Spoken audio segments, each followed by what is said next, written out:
Great to have you with us. Now, to begin with, the Supreme Court has thrown out the injunction application against the appointment of a new EC chair after the dismissal of Charlotte Osei. A 7-member panel of the Apex Court says Article 22 of the Constitution provides for a reinstatement of Mrs. Osei if her removal is found unlawful.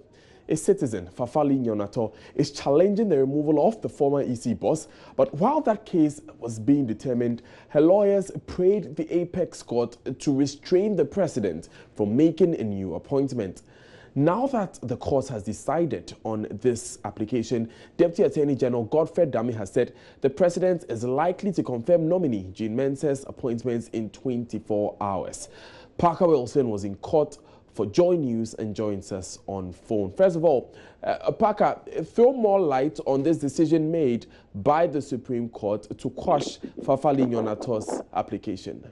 Okay, so Daniel, the counsel for the plaintiff, that is lawyer Chris Akome, he was advancing the argument saying that there will be a constitutional crisis should the court refuse the application because in the event that the substantive case they win, what is going to mean is that the court will recognize Madame Charlotte Osei as a chairperson for the Electoral Commission, and the executive will also recognize Jean Mensah as a chairperson for the Electoral Commission, and that wouldn't really add well.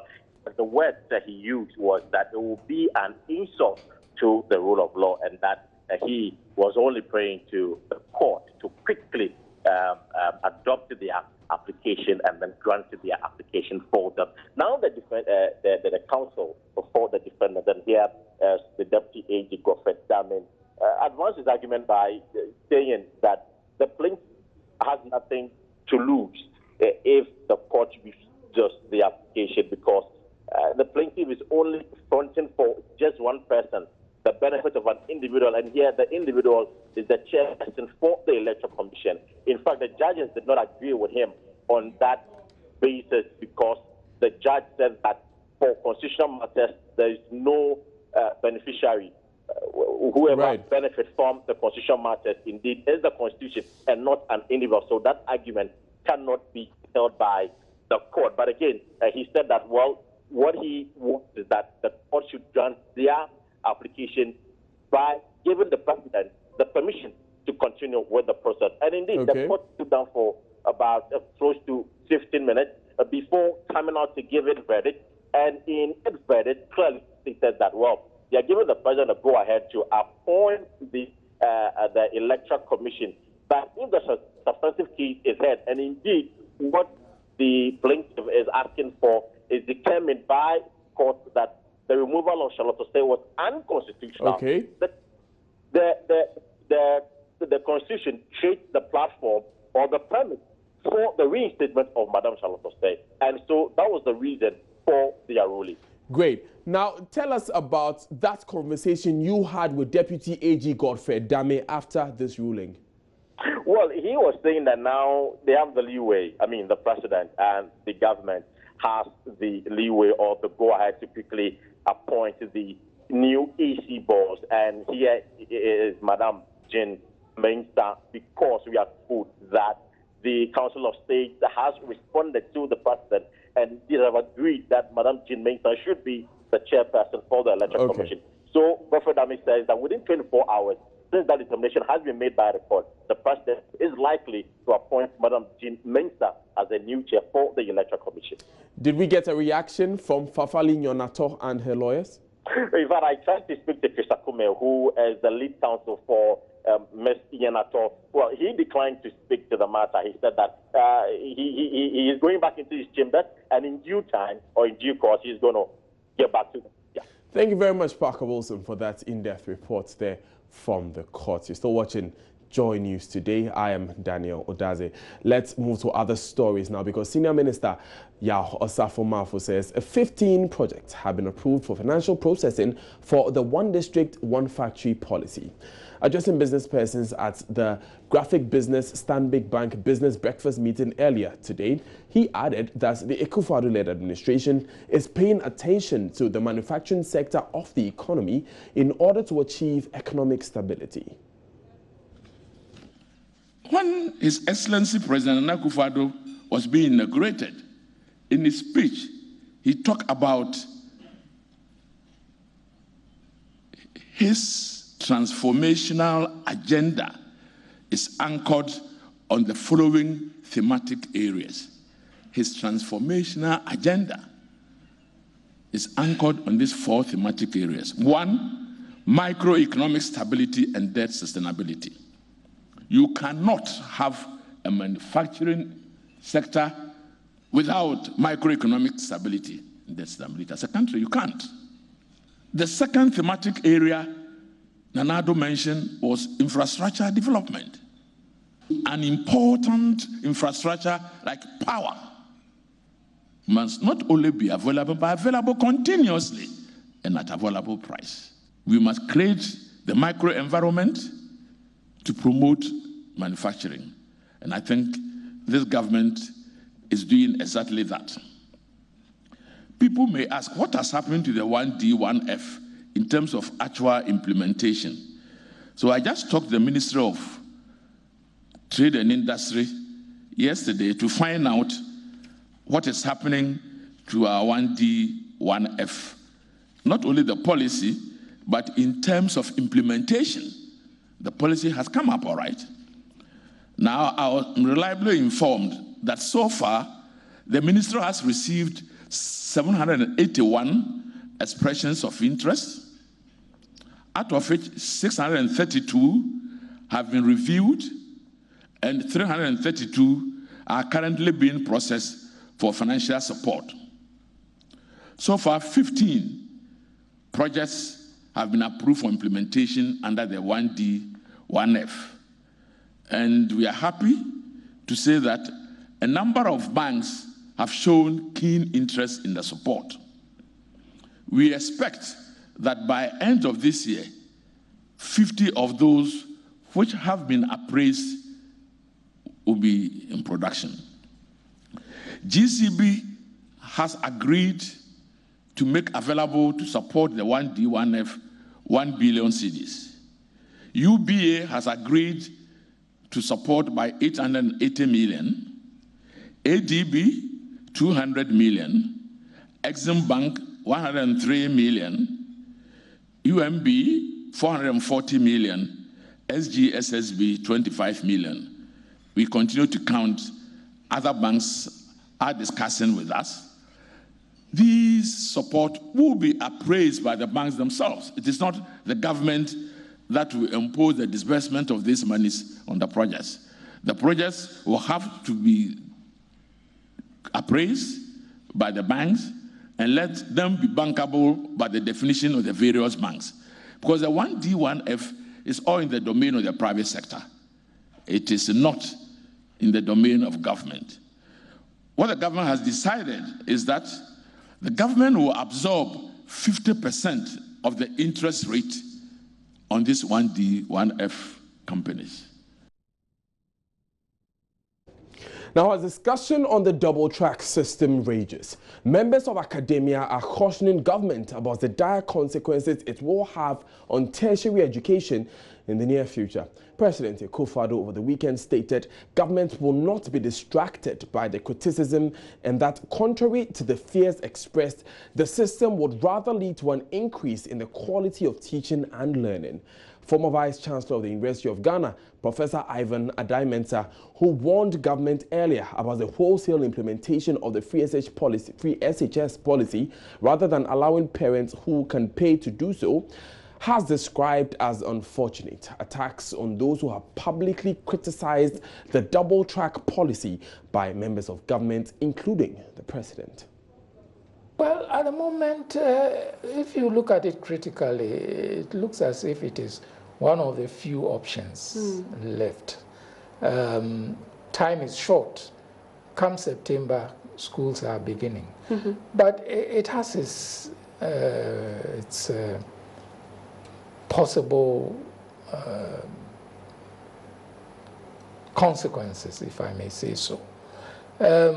At the moment, already with the 3 years and the current contact hours that people have, we are complaining at the university level that when they come, they are ill-prepared And even at the examination level, just about 10 to 12% of those who take the SHS exam are going into the universities. If you stretch it to all the other senior high schools, I don't think it comes to more than 20-25%. So a whole lot of other people also are being left out of tertiary education, all because we don't have other avenues for them to go into. Now, starting this shift system, yes, it's going to open avenues for more people to be absorbed. But is it not going to mean people going in and just cram, go and do the exam without having enough time to sit down and assimilate? People are saying that they will have enough time to assimilate. Yeah. No. So there'll be more contact hours. There will be more contact hours. Contact hours means that you're going to sit in the classroom with them. But contact hours alone is not enough. But if even there is more contact hour, fine. Have we thought about the net effect also 3 years hence on the university? You have 2 streams of high school. 3 years hence, are we going to get 2 streams into the universities? Is there going to be enough facility in the universities to absorb those people? All these are issues that we have to start thinking about. The effects on tertiary education as well. Exactly.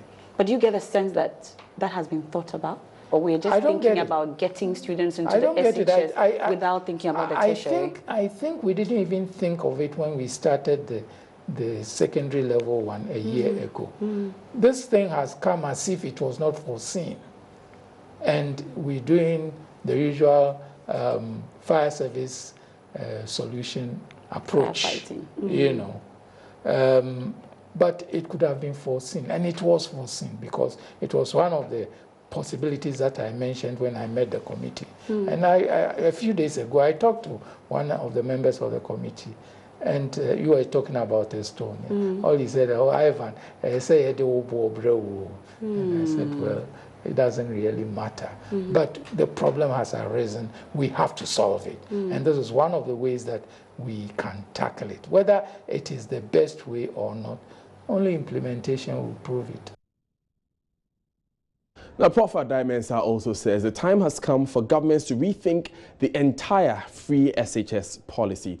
Now, related to that issue, the Executive Director of the Planned Parenthood Association of Ghana, Mame Adobia Champon, says she supports the call to enforce policy limiting a number of children Ghanaian couples can have to 3.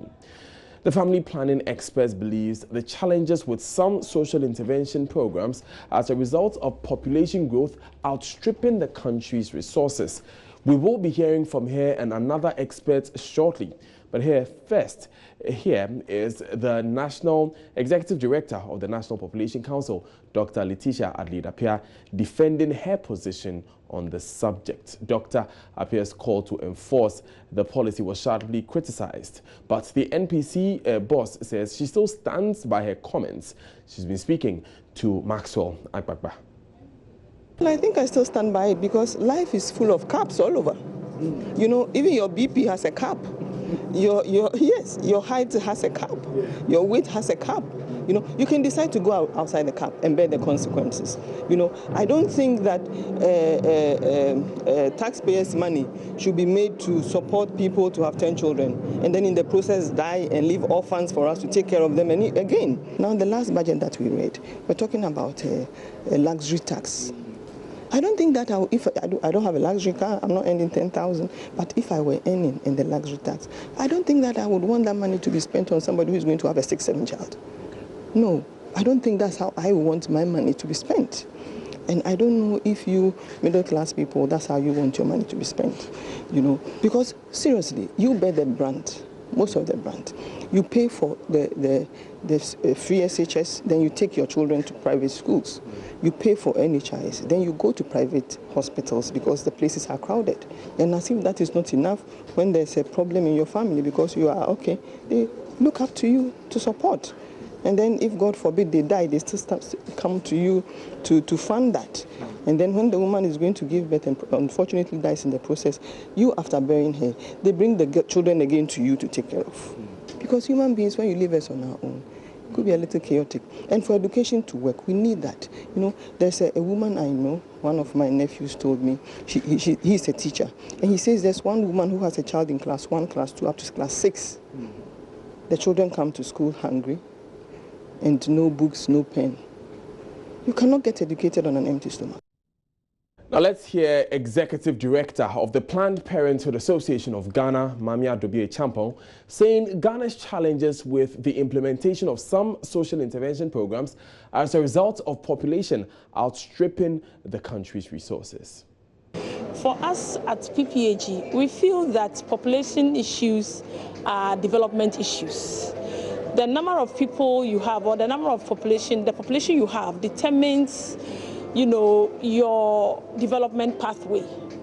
You know, and so to be able to plan well, you must be able to have a population that works well for you. And the upside we are having in terms of the numbers with the free SHS is a classical example. And I think that is what has actually brought back that conversation. That conversation has actually never gone away, except that, you know, sometimes you just want to let it rest a little bit, but it has never gone away. And the fact that we must plan how we have our children, especially in terms of spacing, in terms of the numbers, so that we can have healthy children. We can adequately be able to take care of them, even as families.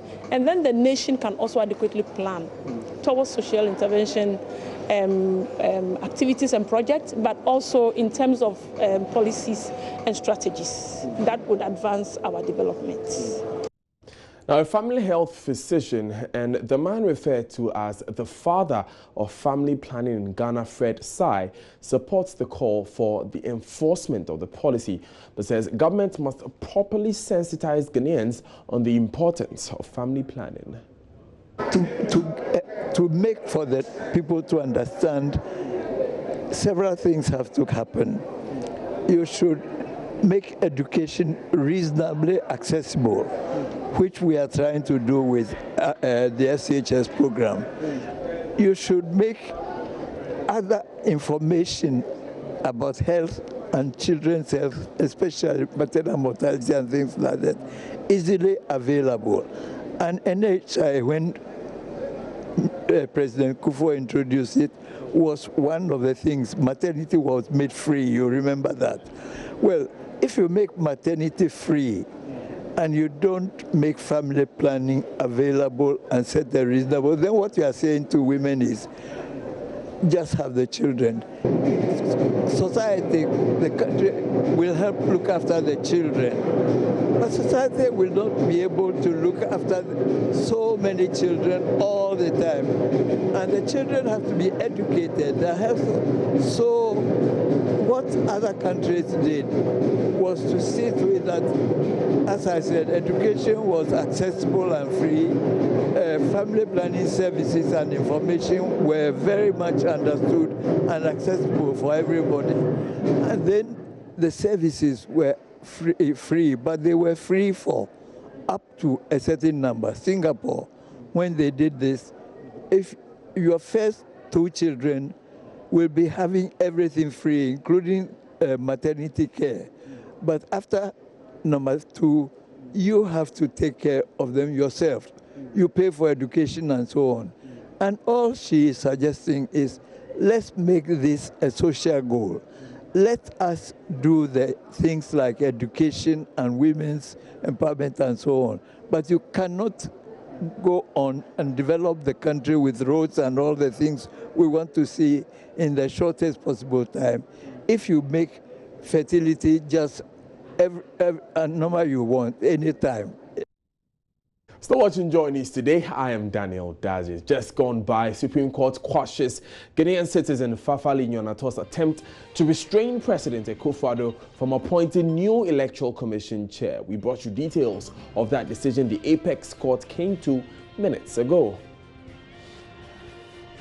Still to come, in less than 24 hours, owners of luxury vehicles will pay at least 1,000 Ghana cedis in tax when renewing their car certificates. We'll be hearing from some of those who will be affected.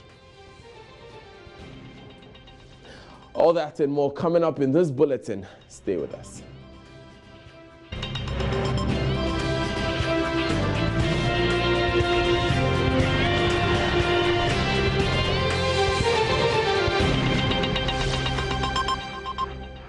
Thanks for staying with us. Now, effective August 1, 2018, persons with vehicles that have an engine capacity of 2,950 cubic centimeters, that's 2.9 liters, and above, will be required to pay a luxury tax on their vehicles. Ahead of tomorrow's implementation, some luxury vehicle owners are attempting to beat the clock by registering today. What exactly are the details of this luxury tax?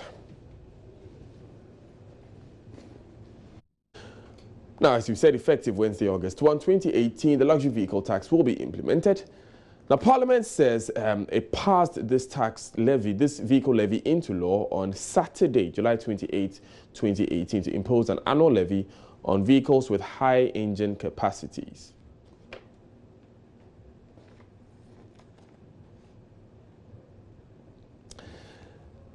Now, owners of vehicles with engine capacity of 2.95 liters or more will be required to pay this tax. The levy shall be paid on the registration of the vehicles and subsequently on or before the annual renewal of the roadworthy certificate of such vehicles with these engine capacities. Now, the levy is also imposed on vehicles existing prior to the passage of the law.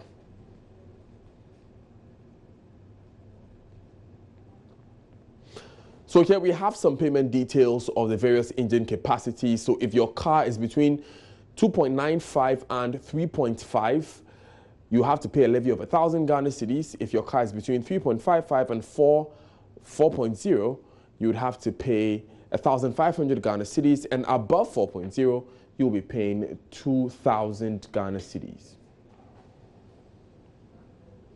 Now, some vehicles are exempted from payments. These are tractors, ambulances, commercial vehicles that have the capacity to transport more than 10 persons, and commercial vehicles for the transport of goods. Other exemptions may be prescribed by the ministry responsible for finance.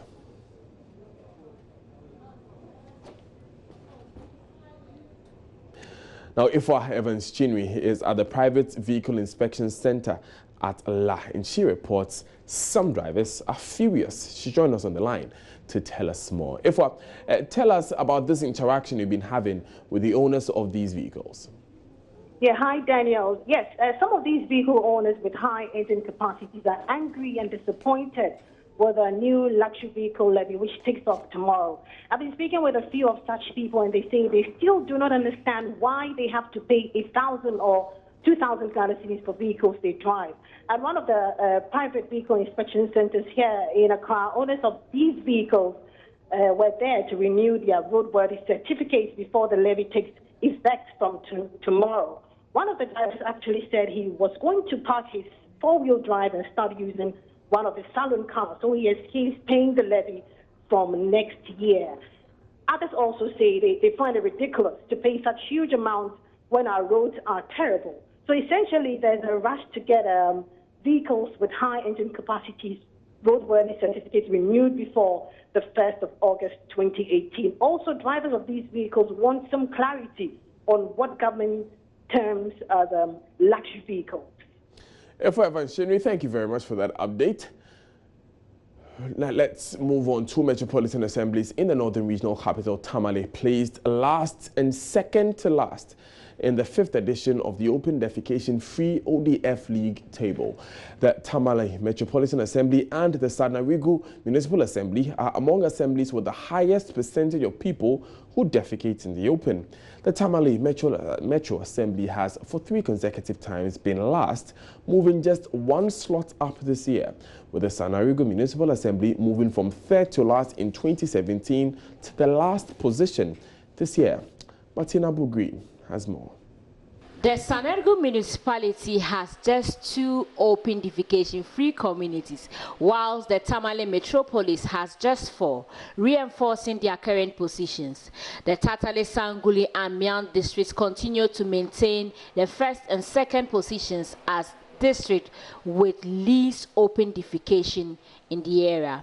Addressing stakeholders at the launch of the 5th Open Defecation Free League table, the Northern Regional Coordinating Director Alhaji Sahaku Alasan said the region has made significant gains in reducing open defecation. He said in 2016, only 5 communities were declared open defecation free, representing 5%, but the figure has increased. As of June 2016, only about 5% of communities in the northern region were open defecation free. Today, data from the Regional Environmental Health Unit indicate that about 4,538 communities, representing 41% of the total number of communities in the region, are open defecation free. Mr. Isahaku said the Regional Coordinating Council is keen on the league table not to name and shame districts, but to encourage the assemblies in their quest to end open defecation. Distinguished ladies and gentlemen, I have stated before and would like to reiterate that the district league table we are about to unveil is not geared towards naming and shaming districts, but quite critically, it is to encourage us to work tirelessly in our efforts at achieving ODF status. MMDCs whose districts rank low on the league table at the top of that league table. And the league table, as we all know, is to ensure that we create a positive competition among MMDAs in the region to fight open defecation. The district environmental officer of the Tatale Sanguli district, which was first, Siblim Abdul, said success of the district's fight against ODF is the strict enforcement of its bylaws. Actually, for the aspect of the success that we have, came with the idea of the stakeholders committed, with the idea of ensuring the bylaw working effectively and efficiently in the district. If you come to Tatale as of now, there's no any community across all the districts. Now you go and there's not any community bylaw that is restricting them against open defecation in those communities. So of course, all the stakeholders in the district have met and agreed that they don't want open defecation in the district. So that has helped us to come this far. Still watching Joy News today. I am Daniel Daze. Odelia now comes your way with business.